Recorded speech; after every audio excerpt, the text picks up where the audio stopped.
Ladies and gentlemen, my name is Derailious, and welcome back to Skyblock News. I know it's been a while since my previous one, but we're going to talk about probably the biggest update that the game has ever received today, even though it may not change anything about the game itself. We'll talk about it. As well, there's some other quality of life stuff that we need to go over, and also a new system for auctions. Let's launch right into it.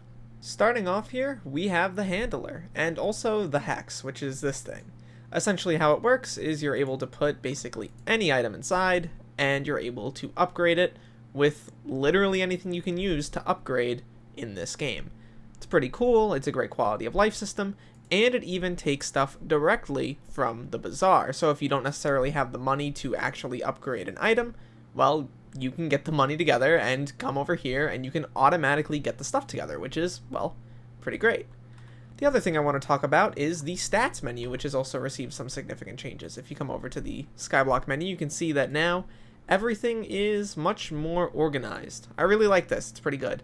It even comes with a little bit of a toggle for all stats, so you can see literally everything, even if you've not necessarily leveled up a certain stat. This is good for new players. It allows people to see more specifically what they need, to do in order to improve their stats. So that's great.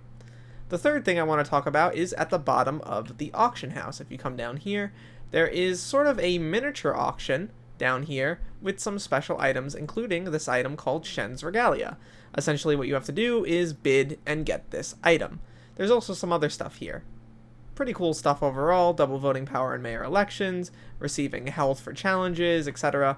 All of that is pretty cool, but the Shen's Regalia is most important as it gives you access to this room, which has some very specific cosmetic and upgradable items inside, as you can see. Next up, we have the reason that this update is likely the biggest and most important one for probably a very long time. The reason being is that they've made a major set of changes to the back end of the game.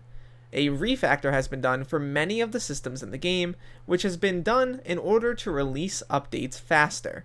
This is likely everyone's biggest problem with Skyblock. I don't need to elaborate further. People are upset that the updates aren't very fast, and this is set to fix this problem. So the systems touched include, but not comprehensively, an upgraded Java runtime from 8 to 17, which is pretty huge, and moving a lot of stuff from code to JSON data.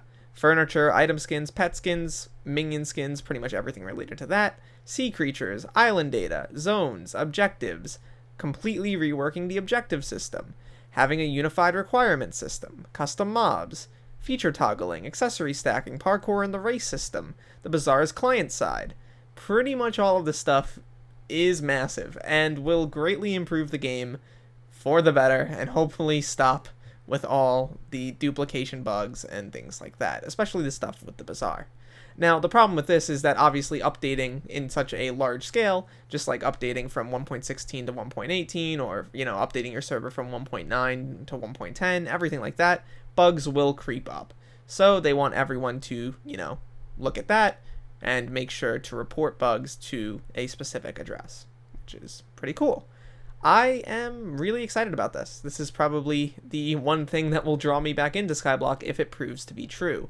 They have set a little bit of a clock for themselves now, though. With them saying that stuff like this has happened, well, people are going to be upset within the next few months if there's no further updates. So it's really up to the admins now to deliver. I will probably be returning to Skyblock in some capacity. Now, I don't expect to be making videos every single day, but whenever something interesting or important happens, I will probably make a video about it. I've been making more documentary-style commentaries and things of that nature, and I'm really enjoying it. So I hope you can join me on this, little journey. Overall, though, thank you for watching. Please subscribe if you're new, and look to the future, fellas, because I will see you then.